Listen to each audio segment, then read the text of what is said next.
toks smagus uždavinukas. Mums dabar labai pravers čia logaritmų savybės. Tai reikėtų pasiimti savo formulių lapą. Mes taip ir padarom. Iš egzamino va čia pasiimam formulių lapą ir bandysim susitvarkyti. Tai dabar persirašom savo šitą logaritmas pagrindu 5x ir bandom kažkaip tai čia sutvarkyti. Pirmiausiai vietoj vienetuko aš visada galiu parašyti, kad tai yra logaritmas pagrindu 5. Pagrindas ir skaičius vienodi, reiškia, čia yra vienetas. Plius šitą perrašau kol kas. Minus.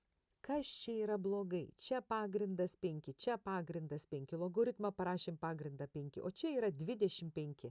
25 tai yra 5 kvadratu, bet aš tai noriu 5, ne 25, man turi būti vienodi pagrindai.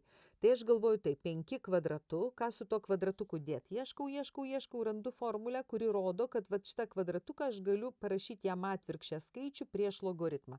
Tai kadangi ten buvo 5 kvadratu, tai čia rašysiu 1/2 ir mes turim a kvadratu. Lygu. Toliau taikom savybės. Šitą kol kas perrašau. Dabar plius. Dabar čia tas dvejetas maišos ir ta 1/2. Žiūrim, kai turim prieš logaritmą skaičių, jį galim užkelt va čia kaip laipsnio rodiklį.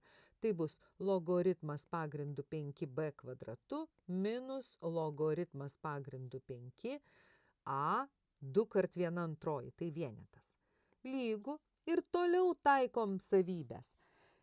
Jeigu mes sudedam du logaritmus, tai galim pakeisti šitą sumą sandaugos logaritmu. O jeigu atimam logaritmus, galim sumą pakeisti dalmens logaritmu. Tai aš čia tiesiog gausiu logaritmą pagrindu 5.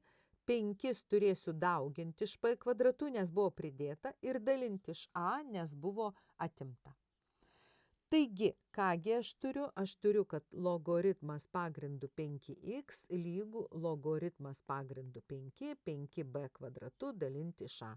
Tai koks tas mano x-iukas? 5b kvadratu dalinti iš a. Žiūrim, va jisai, va, šitas. Dan.